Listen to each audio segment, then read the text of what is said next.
कोई नहीं बचा उसके, ना नैयर ना ससुराल। उसके बाद उसके भीतर इतनी बड़ी ताकत कि मैं उसके यादों में जीऊंगा। ये मिसाल है हिंदुस्तान के लड़कियों के लिए। मैं अपनी बेटी की तरह जिस किसी भी कीमत पर होगा इसकी नौकरी का प्रयास करूंगा। सबसे पहले शाम में बेलदौर में थे। अब घटना के बारे में अभी मैं जा रहा हूं जहां पर सिर्फ 200 रुपये के चलते एक मजदूर को मारते दबंग खगड़िया, और उसके घर में 4 बच्चे हैं, कोई खाना देने वाला था। आप अंदाजा करिए कि यह बिहार 14.5 करोड़ बिहार, प्राइम मिनिस्टर यहां आते हैं, एक शब्द राजीव नगर, एक शब्द नेपाली नगर, एक शब्द लॉ एंड ऑर्डर पे, बिहार के अग्निवीर पे, बिहार के आरबीआई पे, बिहार के बेरोजगारी पे, बिहार के फार्मर्स पर, बिहार के हालात पर उसके स्पीकर कहते हैं कि मेरी बात थाना डीएसपी नहीं सुनती है, मेरी औकात नहीं है। उनके प्रदेश अध्यक्ष जी जयसवाल जी कहते हैं कि थाना बिकी हुई है, अपराधी चलाता है, हम लोगों की नहीं सुनी जाती। डिप्टी स्पीकर जो नगर निगम के मंत्री भी हैं, 30 सालों से मेयर पटना में है, 6 बीजेपी के विधायक हैं। पटना अपराध का, जमीन माफिया, बालू माफिया, शराब माफिया का अड्डा है।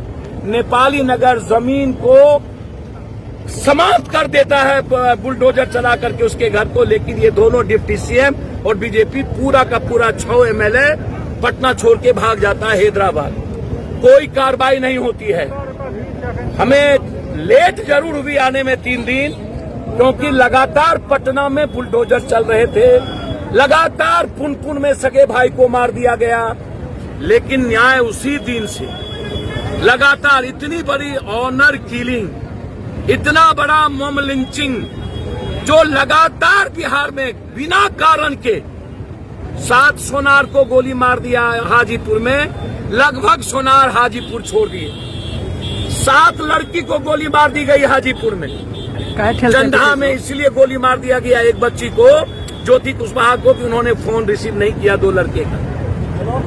वैशाली में गोली मार दी गई कि उस लड़के को उस लड़के ने नहीं ठोका, जाके गोली ठोक दिया। मैं थक चुका हूं भैया। इस बच्ची का लाश अभी भी मेरे हाथ में एक बलात्कार के केसेस हैं, बदनाक, कोई न्याय नहीं मिली। इतनी बड़ी घटना, आप समाज था, आप कोर्ट कचहरी था, आप केस करते उस लड़के पर। यदि नाबालिग थी तो नाबालिग का केस करते, उस पर एफआईआर होता, वो जेल जाते, समाज में फिर सभी लोग बैठते। मोबाइल देते हैं। लेकिन इतनी बड़ी दबंग गई। मैं तो उस लड़की के जज्बात को सलाम करूंगा, उसके सेंटीमेंट को। कोई नहीं बचा उसके, ना नैयर ना ससुराल। उसके बाद उसके भीतर इतनी बड़ी ताकत कि मैं उसके यादों में जीऊंगा। ये मिसाल है हिंदुस्तान के लड़कियों के लिए। मैं अपनी बेटी की तरह जिस किसी भी कीमत पर होगा इसकी नौकरी का प्रयास करूंगा सबसे पहले, ताकि ये अपनी लाइफ जी सके, इसको कोई टॉर्चर ना कर सके। यदि उसी बच्चे के हाथों में ये जीने की चाहत होगी, मैं कुछ नहीं कर पाऊंगा। यदि अपनी लाइफ फिर से ये बसाना चाहेगी तो मैं इसके परिवार से, अब परिवार मेरे ख्याल से उस लड़के का ही परिवार, इस बच्ची का परिवार, यह गांव ही उसका परिवार।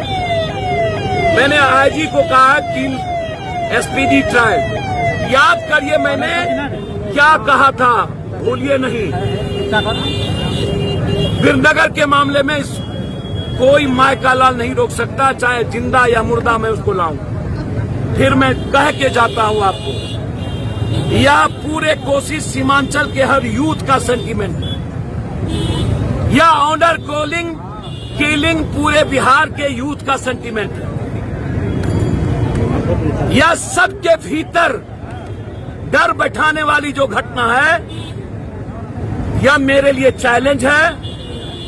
मैं मुख्यमंत्री से मिलूंगा, एसपीडी ट्रायल के लिए मैं डिस्ट्रिक्ट जज साहब के यहाँ और हाईकोर्ट में इस केस को लेकर बहस कराऊंगा। तिल तिल करके यह जेल में सड़ेगा, ये मैं आपको आज बता देता हूं। जिस तरीके से तड़पाया है ने ये बिजली करंट और न खींच के, उससे भी बदतर जिंदगी हम कर देंगे उस परिवार को, उसके मारने वाले। और ये वह बच्ची मेरे लिए प्रकृति रंजन की तरह होगी और मैं पिता के भूमिका में उस बच्ची को दूंगा। और जब तक ये पूरा परिवार जेल के भीतर नहीं जाता है तब तक चैन से नहीं।